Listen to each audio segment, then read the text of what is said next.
السلام عليكم مربين الدواجن في كل مكان، اهلا وسهلا بحضرتك. لو حضرتك بتربي تربيه منزليه عندك غرفه واثنين وثلاثه، هل من الافضل انك تنزل الكتاكيت كلها في يوم واحد، ولا ممكن تنزل الاسبوع ده الغرفه رقم واحد، الاسبوع الثاني الغرفه رقم اثنين، وهكذا، بحيث انك تقدر تبيع للجيران والحبايب والاصدقاء زي ما احنا نصحنا وبننصح دايما في التربيه المنزليه، انك تسجل اسماء الناس اللي تقدر تبيع لهم مره واثنين وثلاثه، بحيث يبقى عندك قاعده عملاء كل اسبوع عندك بيع، فبالتالي ما بتبيعش بسعر البورصه، لا انت بتبيع بسعر المحلات. طبعا فرختك بتكون اطعم والذ لانها تربيه منزليه مش واخده مضادات حيويه كتير ولا تحصينات فيروسيه، فبتكون اكثر امانه، منتجك متميز تقدر تعتمد عليه وتسوقه بمنتهى البساطه. لكن سؤالنا النهارده، هل وجود اكتر من عمر في غرف متجاوره، هل الكلام ده طبيا غلط؟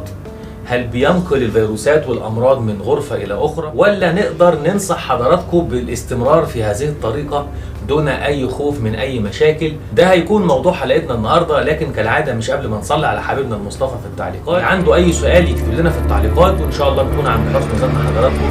ودلوقتي يلا بينا حالا نبدا على بركه الله.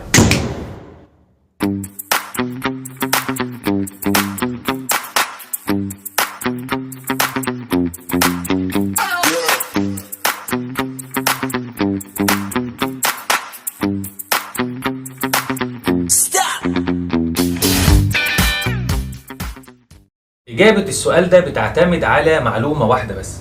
حضرتك وانت بتربي تربية منزلية بتحصن تحصينات فيروسية، يعني الغرفة اللي فيها 100 ولا 200 فرخ بتجيب لهم تحصين جمبور ونيوكاسل وانفلونزا والحاجات دي، ولا ماشي على طريقتنا ونصيحتنا اللي بننصح بيها دايما ان في التربية المنزلية ليس هناك داعي للتحصينات الفيروسية؟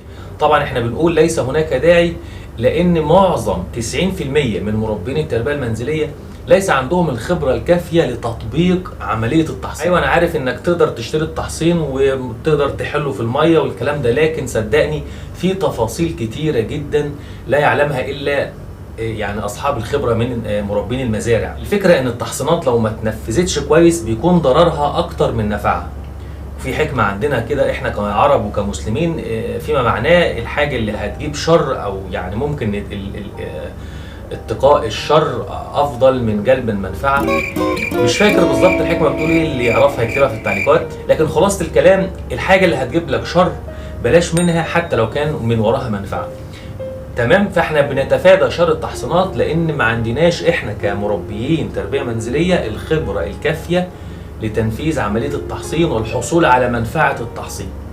موضوع التحصينات بحر كبير بيغرق فيه دكاتره ومهندسين، فما بالك انت يا راجل يا طيب يا مؤمن يا غلبان يا مسكين في التربيه المنزليه بتربي على قدك 100 ولا 200، ما عندكش الخبره العلميه الكافيه لتحديد ميعاد التحصين وطريقه التحصين ومياه التحصين ودرجه حراره مياه التحصين، طب شرب ولا رش، تفاصيل كتيره جدا مش هينفع ان انت يعني صعبه. واللي بيساعدنا على ان احنا ننصحك بعدم تحصين الفراخ في التربيه المنزليه ان انت بتكون في اماكن سكنيه مغلقه بعيد عن التيارات الهوائيه اللي في المزارع. يعني الناس في المزارع اللي بيربوا في الهواء الطلق المفتوح بيكون في عمليه انتقال الفيروسات سهله وبسيطه في في ظرف 5 كيلو في مساحه 5 كيلو متر ممكن الفيروس ينتقل من خلال التيار المباشر بين العنبر او المزرعه والثانيه.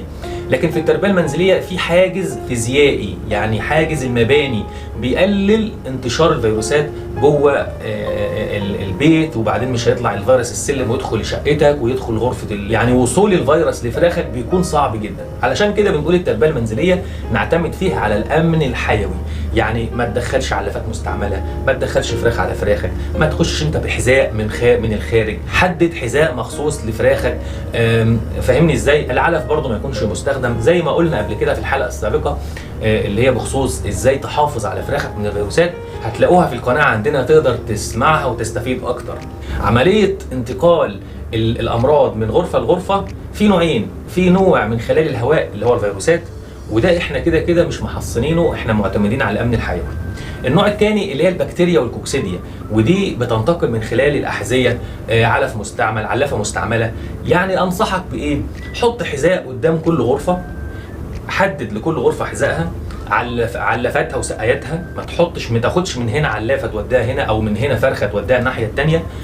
اعزل الثلاث غرف واشتغل على بركه الله، ما تقلقش ولا تخاف خالص من موضوع انتقال الفيروسات، لان اصلا احنا في التربيه المنزليه معتمدين على البعد الفيزيائي ما بينك وما بين الفيروسات. كل المطلوب بقى تهتم بالرعايه والنظافه والتهويه والنشاره والامور اللي احنا دايما بنقول او بننصح في الحلقات بتاعه القناه بالاهتمام بيها والتركيز عليها. يعني خلاصه حلقتنا النهارده، لو انت بتربي تربيه منزليه وعندك 3-4 غرف، تقدر تنزل كل اسبوع غرفه لوحدها مفيش مشكله، المهم انك تعزل حذائك عن الوصول من الغرفه دي للغرفه دي، تخصص علافات لدي وعلافات لدي، تخصص سقايات لدي وسقايات لدي، تمنع الطيور زي العصافير والحمام يدخلوا عندك في المكان، علشان كل ما هتقلل وصول الفيروس الخارجي لفراخك انت كده ناجح وفي امورك طيبه، وان شاء الله تكون في خير واحسن حال. وبكده يا شباب نكون وصلنا لنهايه حلقتنا، يا رب اشوفكم دايما في خير واحسن حال. كان معكم دكتور سامح حسن، والسلام عليكم ورحمه الله